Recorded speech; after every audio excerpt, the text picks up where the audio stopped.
जय श्री राम दोस्तों, स्वागत है हमारे यूट्यूब चैनल समृद्धि में। कैसे हैं दोस्तों आप सब? अपनी बातें कमेंट बॉक्स में लिख करके जरूर बताइएगा। देखिए दोस्तों, जैसे हमारे धर्म में कार्तिक मास में स्नान दान का और दीप दान का बहुत महत्व है, वैसे ही एक हमारे धर्म में वैशाख मास भी आता है।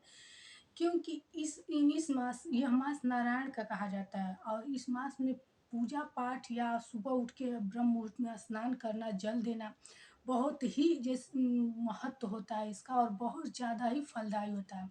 कहा जाता है इस मास में पूजा किया जाने मतलब पूजा करने पर इच्छाएं तुरंत पूरी होती हैं। तो मैं आज इसी के बारे में बताऊंगी। सबसे पहले मैं ये बता दूं कि 6 अप्रैल से मास ये प्रारंभ हो गया है और मैं आप लोग को ये वीडियो आज बता रही हूँ। आज 7 अप्रैल है, लेकिन अभी मैं आप लोग को ये बता दूं कि जो भी मैं पूजा विधि बताऊंगी वो आप लोग आगे भी कर सकते हैं। यदि आप लोग व्रत रहते थे तो उद्यापन के लिए और व्रत शुरू के लिए ये मास उत्तम है। लेकिन इस साल अगर आप कोई नया व्रत शुरू करना चाहते हैं तो मत कीजिए, क्योंकि इस साल मलमास लगाता है और जिस वर्ष हर तीसरे साल आप लोग को पता होगा कि मलमास लगता है और मलमास जिस वर्ष लगता है वो साल अशुद्धि का मान जाता है। इसलिए उस साल में आप लोग कोई नया काम शुरू नहीं कर सकते, चाहे कोई भी व्रत त्योहार हो, कोई चीज़ आप नया शुरू नहीं कर सकते हैं। चलिए वीडियो को आगे बढ़ाते हैं। दोस्तों, जैसे कि आप लोग कार्तिक में ब्रह्म मुहूर्त में उठते हैं, जल देते हैं, लेकिन उस मास में सूर्य भगवान को जल देना बहुत ही उत्तम माना जाता है। लेकिन इस मास में मैं आप लोग को एक बात बता दूं कि वृक्षों के द्वारा आप लोग की पूजा कैसे सफल होगी, वृक्षों की पूजा करने का कितना महत्व है, इस वीडियो में आप लोग को यही बताऊंगी। देखिए दोस्तों, वृक्षों की पूजा का इस महीने में इसलिए महत्व है क्योंकि मैं पहले भी बता चुकी हूँ कि वृक्षों में सदैव भगवान निवास करते हैं। शायद मंदिर में ना करें, कोई वैसे आपके घर के मंदिर में ना करें, लेकिन वृक्षों में चाहे कहीं का भी वृक्ष हो, भरे खेत में का हो या कहीं वैसे वृक्ष जो पूजा पाठ होता है, कोई भी वृक्ष हो, हर वृक्ष में देवी देवता निवास करते हैं। अब वो वृक्ष पे निर्भर करता है। जैसे नीम के वृक्ष में माता जी रहती हैं, केले के वृक्ष में विष्णु जी रहते हैं, पीपल के वृक्ष में विष्णु जी भी रहते हैं और शनि भगवान की पूजा की जाती है। शमी के वृक्ष में विष्णु शनि भगवान रहते हैं, बेलपत्र के वृक्ष में शिव जी रहते हैं। तो ऐसे वृक्ष में आप भगवान निवास करते हैं। आप लोग को ये कैसे पता होगा? जैसे कभी भी किसी वृक्ष के पास जाते हैं तो आप लोग को कुछ अनुभव होता होगा कि यहाँ कुछ है, और जहाँ कुछ अनुभव हो जाए दोस्तों, वहाँ जरूर कुछ रहता है। इसीलिए वृक्षों के पास भगवान का निवास होता है। अब मैं आप लोग को बता दूं कि किस मनोकामना के लिए किस वृक्ष का इस महीने में पूजा करना तुरंत आपकी मनोकामना पूरा करेगा। और एक बात बता दूं कि वृक्ष का महत्व क्यों है, क्योंकि बसंत ऋतु में सभी पुराने पत्ते झड़ जाते हैं और नए नए पत्ते सब पेड़ पौधे लेते हैं। और चूंकि कहा तो जाता है हर जगह भगवान है, इस युग में भगवान 24 घंटे हम लोग को देखते हैं, लेकिन कहा जाता है ना कि ब्रह्म मुहूर्त में स्वयं भगवान पृथ्वी पर आते हैं और सबके पास जाते हैं। उसी प्रकार वृक्षों में तो हमेशा भगवान रहते हैं, लेकिन जब ये वैशाख की ऋतु आती है, नए नए पत्ते लेते हैं, तो वो अभी पूरे नकारात्मक शक्ति से परे रहते हैं। उसके पास कोई नकारात्मक शक्ति नहीं रहती है। इसीलिए इस समय वैशाख मास में वृक्षों की गई पूजा बहुत ज़्यादा फलदायी होती है। अब मैं आप लोग को क्रम से बता दूं कि किस वृक्ष की पूजा कौन सी मनोकामना के लिए करेंगे तो आप लोग की मनोकामना तुरंत पूरी होगी। सबसे पहले तो आप नित्य ब्रह्म मुहूर्त में उठिए। ब्रह्म मुहूर्त में नहीं तो 6-7 बजे तक कोई भी जो भी मैं पूजा बताऊंगी कर लीजिएगा। और एक विशेष चीज बताऊंगी इसलिए कि तुलसी माता का पूजा और नारायण का पूजा नित्य करना है। केले के वृक्ष में और तुलसी जी की पूजा, तुलसी जी के वृक्ष में रोज आप लोग को जल देना है और जो भी पूजा बता रही हूँ वो करना है, क्योंकि ये महीना उनका ही है। और एक महीना और इस महीने का पवित्र होने का है। इसमें एक बैसाख की नवमी आती है। जैसे अभी अभी आप लोगों ने पूरा भारतवर्ष में नवमी मनाया जाता है, उसी तरह एक वैशाख की नवमी में भी माता जी की पूजा होती है। वो सबके घरों पे नहीं होती है, कोई विशेष मनोकामना जब किसी की पूरी होती है तब वो पूजा की लोग करते हैं। तो वो नवमी के कारण भी ये महीना बहुत पवित्र है। अब मैं बता दूं कि यदि आपकी कोई विशेष वैसी आर्थिक संकट से कोई मनोकामना जुड़ी हुई हो तो आप गुरुवार के दिन केले के वृक्ष की पूजा विधिवत कीजिए। कैसे कीजिए?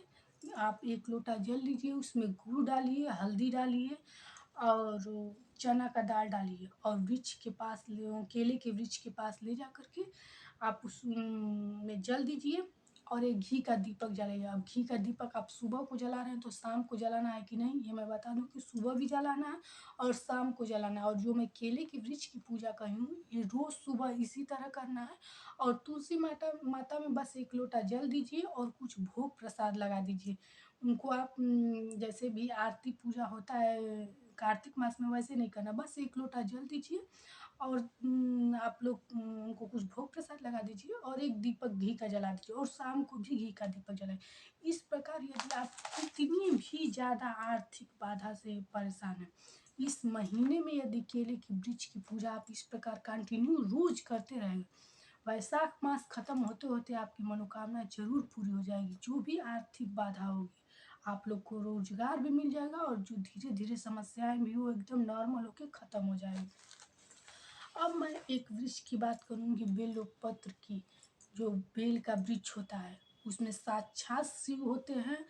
अगर आप लोग अपनी उम्र जैसे आपकी मम्मी उम्मी की तो बड़ी होगी, तो आप लोग उनसे पूछिएगा, या जो भी हमारी माताएं देख रही हैं उनसे मैं बात कर रही हूँ कि बेलपत्र के वृक्ष में कितनी शक्ति होती है। आप लोग अपने जीवन काल में देखी होंगी कि अगर उसको कोई काटना चाहे तो उसकी मृत्यु निश्चित है। इसलिए बेलपत्र का वृक्ष जहाँ निकल जाता है वो वहाँ रहता ही है। उसको काटने की कोशिश जो करता है वो मृत्यु के समान कष्ट पाता है, और जो काट देता है उसको मृत्यु निश्चित आती है।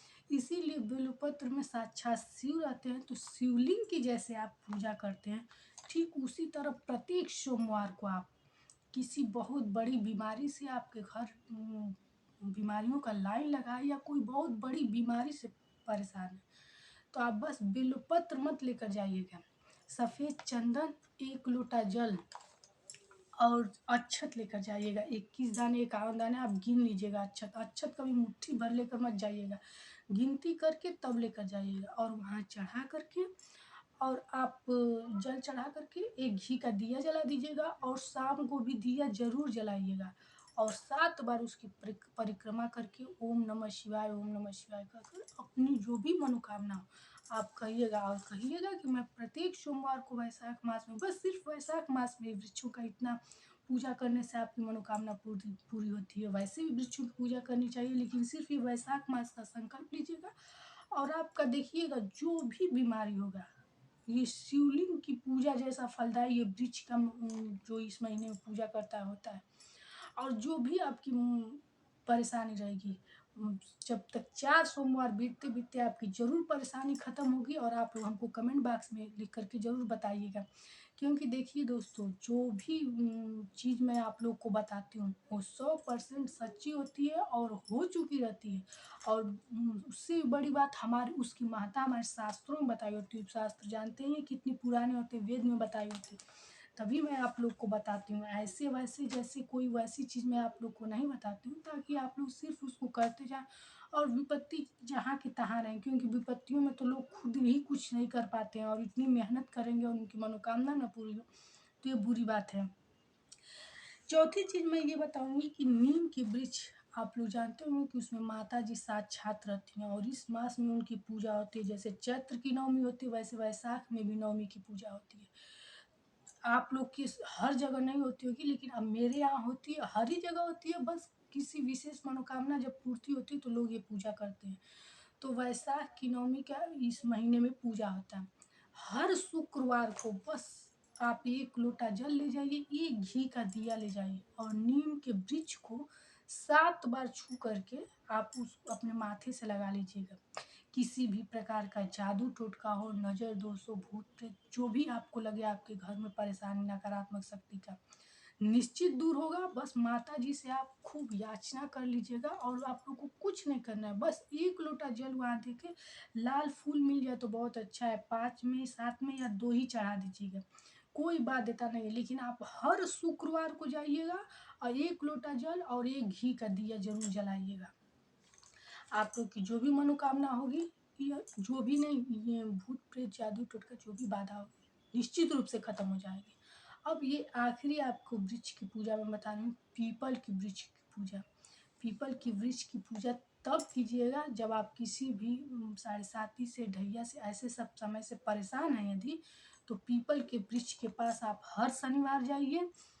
एक लोटा में जल ले लीजिए और देखिए, हर पूजा में मैं लोटे का जल क्यों करूँ? क्योंकि सबसे पहले पूजा में जल चढ़ाया जाता है, क्योंकि पानी हर पूजा में जल चढ़ाना बहुत ज़रूरी होता है। विशेषकर आप घर के पूजा पाठ कहीं भी देखते होंगे तो एक लोटे का जल ज़रूर रखा जाता है, क्योंकि जल से ही हर चीज़ की शुरुआत की जाती है। तो लोटे का जल लेते जाइएगा, उसमें चावल और काला तिल डाल लीजिएगा। आपकी साढ़े साती हो, ढैया हो, जो भी हो, अगर बहुत ज़्यादा परेशान है तो आटे का दीपक लीजिएगा और उसमें सरसों का तेल भर करके उस दियों को सुबह भी जलाइएगा और शाम को भी एक नया आटा का दिया बना के जलाइएगा। किसी भी प्रकार की साढ़े साती ढैया हो, आपको उसमें आराम मिल जाएगा। ये तो 7.5 साल की होती है, 2.5 साल की होती है, लेकिन यूं ही आपकी सामान्य निकल जाएगी, आपको पता भी नहीं चलेगा। ये मैं आटे का दीपक इसलिए बताऊं कि आटे के दीपक से जो भी विपत्ति होती है वो बहुत जल्दी खत्म होती है। आटे के दीपक में इतनी शक्ति होती है।